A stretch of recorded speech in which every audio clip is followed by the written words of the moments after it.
আসসালামু আলাইকুম। Welcome to Khadija's সwittyrecipe। চলে এলাম আরব দেশের বিখ্যাত আরাবিয়ান কাবসা বা খ্যাপসার রেসিপি নিয়ে।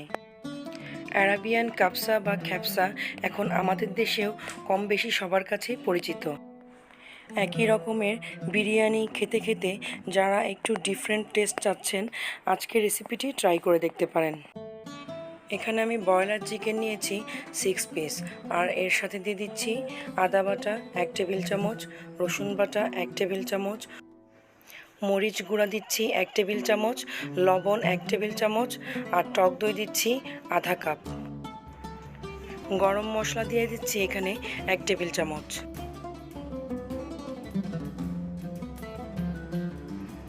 সবগুলো উপকরণ একসাথে মেখে সবশেষে দিয়ে দিব ফুড কালার। এটা অপশনাল, আপনারা চাইলে স্কিপও করতে পারেন।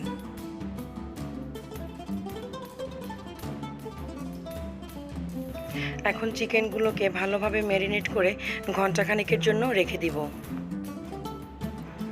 একটা হাঁড়িতে আমি এখানে 1 কাপ সয়াবিন তেল নিয়ে নিয়েছি।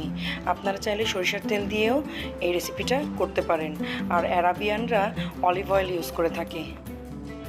তেল ভালোভাবে গরম হয়ে এলে এখানে দিয়ে দিয়েছি প্রায় 1.5 কাপ পেঁয়াজ কুচি।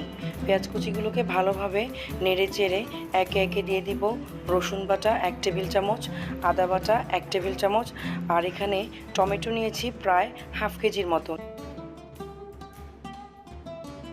টমেটোগুলোকে কিউব করে কেটে নিয়েছি।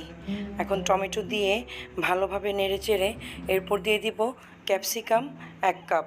ক্যাপসিকামগুলোকেও ছোট ছোট কিউব করে নিয়েছি। আরাবিয়ান কাবসায় টমেটোর পরিমাণ অনেক বেশি থাকে, আর তাই এর স্বাদও হয় অসাধারণ। লবণ দিয়ে দিচ্ছি এখানে 1 চা চামচ।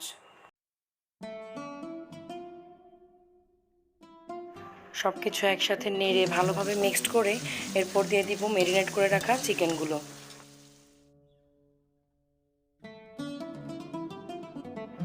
চিকেনগুলোকে ভালোভাবে কষিয়ে ঢাকনা দিয়ে ঢেকে রান্না করব প্রায় 10 থেকে 15 মিনিট।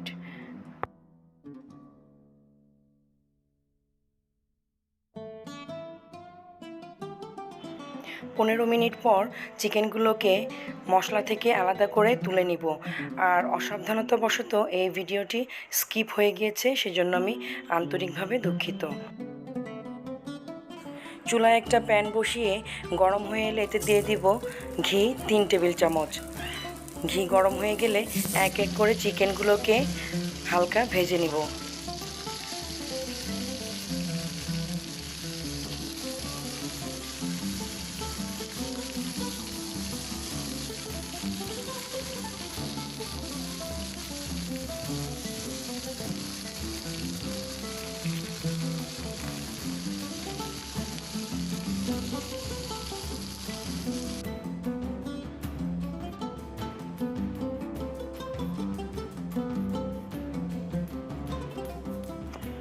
চিকেন এপিট ওপিট করে ভেজে চিকেনগুলোকে এক এক করে তুলে একটা সাইডে সরিয়ে রাখবো।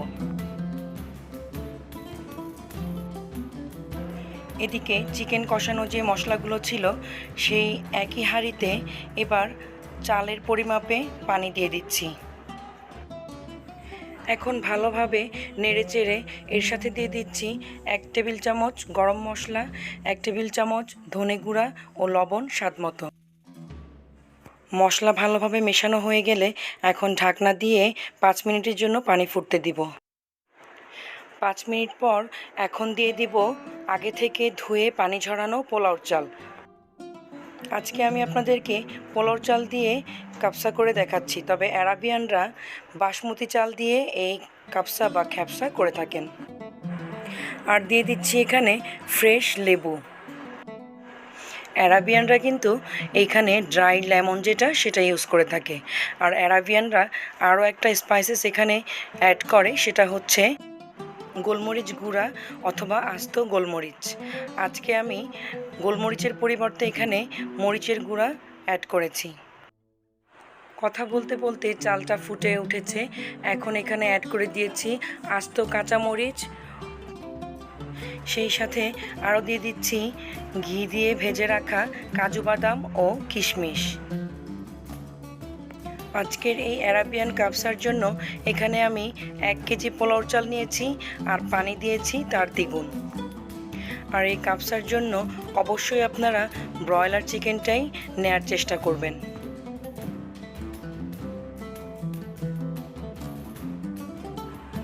এখন দিয়ে দেব আগে থেকে ভেজে রাখা চিকেন পিসগুলো। আপনারা যখনই এই রেসিপিটি ট্রাই করবেন অবশ্যই চেষ্টা করবেন একটি ছড়ানো হাঁড়ি বা প্যান ইউজ করতে।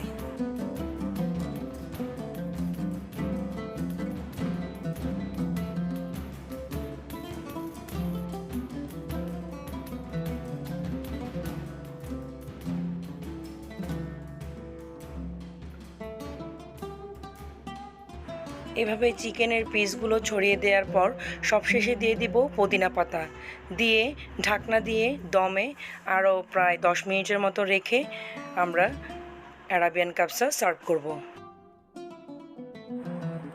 আমার অ্যারাবিয়ান কাবসা সার্ভ করা শেষ। আরবরা এইভাবেই তাদের এই ট্রেডিশনাল কাবসাকে ছড়ানো একটা সার্ভিং ডিশে সার্ভ করে থাকেন।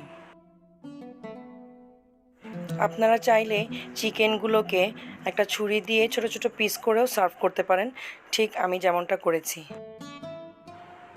কেমন হলো আমার এই পোলাও চাল দিয়ে তৈরি অ্যারাবিয়ান ট্রেডিশনাল কাবসা? আপনারা অবশ্যই কমেন্ট বক্সে জানাবেন। আর ভালো লাগলে আমার চ্যানেলটিকে সাবস্ক্রাইব করে ফ্রেন্ডস অ্যান্ড ফ্যামিলির মাঝে শেয়ার করে দিবেন। আমার নতুন রেসিপিগুলো পেতে পাশে থাকা বেল আইকনটি প্রেস করে দিবেন। কথা হবে নতুন কোনো রেসিপিতে।